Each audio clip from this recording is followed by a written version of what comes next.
What do you normally do with the pocket money your parents give to you?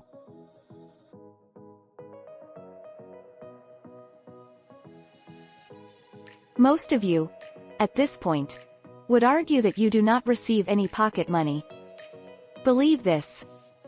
Maximum Indian youngsters believe they don't receive pocket money, that it is a custom followed only in countries like America. But the reality is, it is only you who thinks you don't receive it, when in fact, every capable parent in this world has always been giving their children pocket money.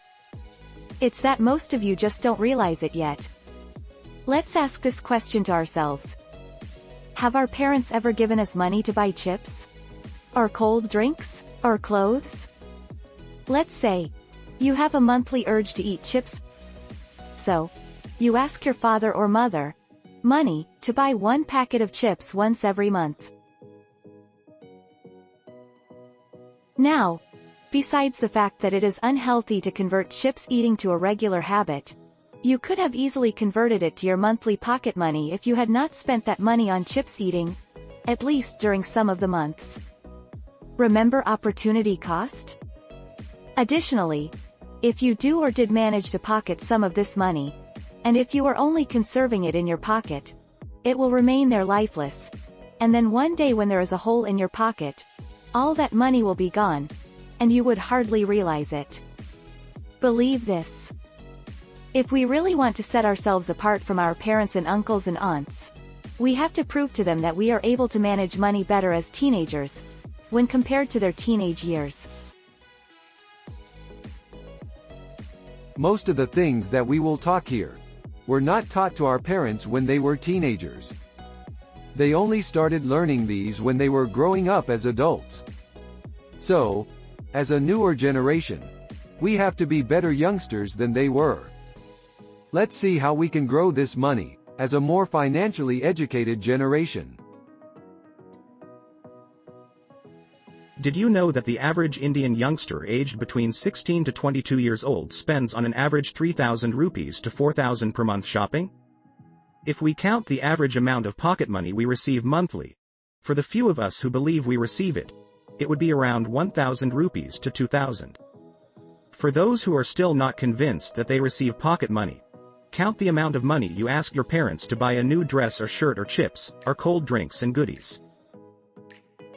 There are different options to grow this money. The first is the very direct and most known method of bank saving deposits. If you had started saving this 1,000 rupees in the bank every month, from the age of 13, you would have an additional around 1.5 lakh rupees cash as interest in the bank by the time you would be 30, given you choose the bank that gives the highest savings interest. The interest is calculated on a daily basis and is credited in our bank account periodically, thus making your total to around 3.5 lakh rupees to 4 lakhs.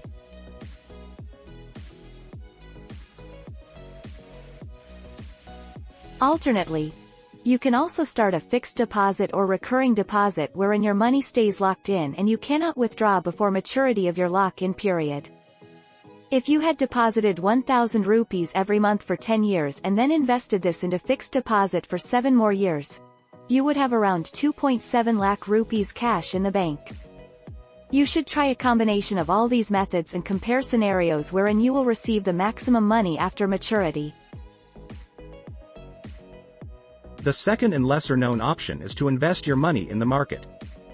Do you remember we talked about stock and bond markets in our previous lessons? Let me ask this question to you. Do you like to be rewarded for hard work? Or, do you think that one must keep working hard without worrying for the reward?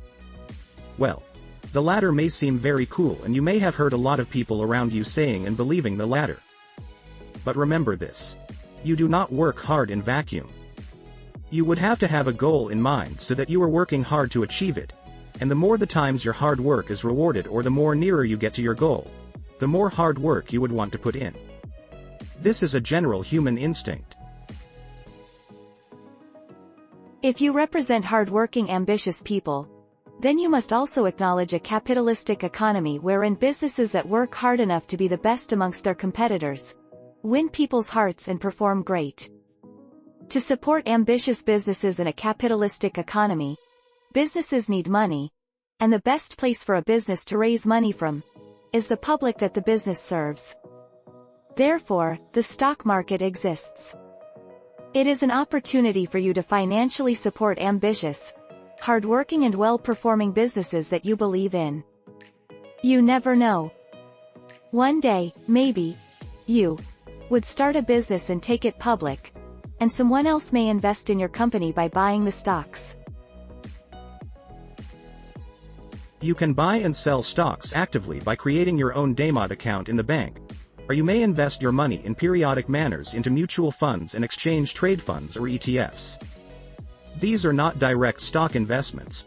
Rather, they are a consortium or portfolio of different company stocks, well-balanced and well-curated by experienced professionals, so that you always get a higher return on your investment, or what you call the interest, which is not the case if you are directly trading stocks actively on the stock market, where poor-performing companies' stock price may go down and you might have to sell them at a loss later. Mutual funds and ETFs offer one of the easiest ways for investors to reap the benefits of compound interest. The more money you invest and the longer it sits, the more compound interest you'll earn. You can start a systematic investment plan or SIP into mutual funds or ETFs by investing a fraction or whole of your monthly pocket money. To understand the power of compounding, let's assume you have invested 1,000 rupees monthly for 17 years, starting from the age of 13, into a mutual fund that has a history of annual 15% return. Then by power of compounding, the maturity value when you reach the age of 30 would be around 9 lakh rupees. The one thing you must understand here is that bank deposit interest rates are much lower than market-linked return or interest rates, because of the inherent risks of low-performing stocks that may be present in the market. While for banks, their interest is mostly fixed or guaranteed as per central bank norms. The market is determined by demand, supply, and public, unlike the bank, that is determined by the central bank, or in other words the government. The third and least known option is to invest your money in gold. This may sound very new to most, but the truth is that gold is the oldest representation of wealth, and given the fact that it is indeed a metal that needs to be mined, we should realize that the quantity of gold metal on this planet would actually be limited, just like the other natural resources, for example coal, trees, etc. This makes it a very precious metal, and it has always been the reference for judging the value of money. Gold doesn't corrode, and can be melted over a common flame, making it easy to work with and stamp as a coin. Moreover, gold has a unique and beautiful color, unlike other elements. The atoms in gold are heavier and the electrons move faster, creating absorption of some light, thus giving it its shine.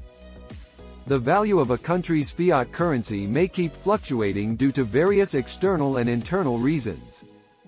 Also, the stocks that you may buy from the stock market may come crashing when the businesses these stocks represent are performing very poor, and also if the economy is performing very poor. However, the value of gold is absolute everywhere, unaffected by anything, except for its scarcity on the planet. Please pay attention. Here we are talking about the value and not the price. For example, if you buy 10 grams gold in India, when you go to the US, you will still hold 10 grams of gold, which you may or may not sell in the US market at the current gold price. However, if you instead hold 1 lakh rupees in your bank account in India, when you go to the US, the value of this currency will decrease in the US, based on current foreign exchange rates. It is always wise to possess things that decides the fate of money, rather than possessing money itself. At the end, the best advice would be to grow some fraction of your wealth through each of the 3 options discussed.